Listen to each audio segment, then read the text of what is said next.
दादा आजचं कार्यक्रमाचं नियोजन कसं आहे?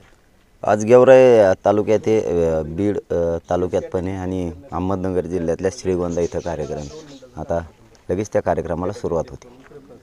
बरं मला आता एक सांगा की उद्यापासून आमरण उपोषण तुमचं सुरू होणार आहे। आमरण उपोषणाचं काय नियोजन आहे? आमरण उपोषण उद्या सुरू होणार आहे 10 वाजता।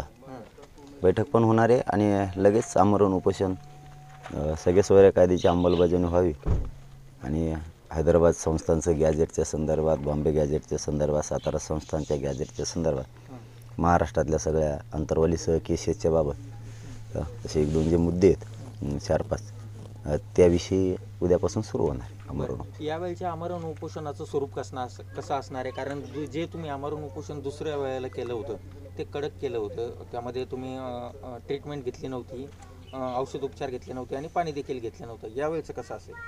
यावेळेस पाणीसुद्धा नाही, उपचारसुद्धा नाही, काहीच नाही। बरं, त्यापेक्षाही कठोर। बरं, छगन भुजबळ असे म्हणाले की तुम्ही जर खरे पाटील असाल तर तुम्ही मंडल आयोगाला चॅलेंज करून दाखवा। कशाला चॅलेंज देतो म्हणा? गप मर ना, मला काय चॅलेंज देतो? गप राहा, कारण मी पाटील आहे म्हणूनच ओबीसी आरक्षणात घुसून दाखविले तुला। नको तराला लावू आणि गोरगरीब ओबीसीचं वाटलं नको करून मला नाही करायचं। गोरगरीब ओबीसीचं वाटलं चॅलेंज करून तुला माहिती आहे मंडल कमिशन चॅलेंज होतोय, तो असं करून करून चॅलेंज करायला लावशील ना, गोरगरिबाचं वाटोळ करशील, ओबीसी बांधवांनी त्याला एकदा समजून सांगा, नसता मग नावीला जर मला चॅलेंज करावं लागेल। बरं, दुसरा प्रश्न असा आहे की 15 तारखेला राज्य सरकार विधानसभेचं विशेष अधिवेशन जे आहे ते मराठा आरक्षणाच्या मागणीसाठी घेण्याची शक्यता आहे। तुम्हालाही ही माहिती होती की सरकार हे अधिवेशन घेणार आहे, मग आमरण उपोषण करण्याची तुम्हाला तरीही गरज वाटते का? सगळ्या सोयऱ्याच्या कायद्याची अंमलबजावणीच्या बाबतची स्पष्ट भूमिका नाही त्यांची। अधिवेशन होऊन गेल्याच्या नंतर मग आमचा उपयोग काय?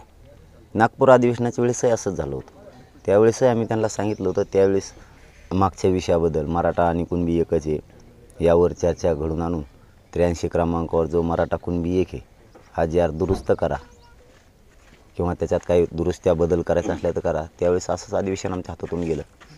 आता ही 15 तारखेला आहे, यांनी पुन्हा असाच दगाफटका झाला तर माझ्या समाजाला तो परवडणारा नाही आहे, म्हणून 10 तारखेला उपोषण। बरं, तुम्हाला काही अशी सूचना वगैरे देण्यात आली वरून की उपोषण वगैरे काही करू नका, आम्ही 15 तारखेला अधिवेशन घेतोय?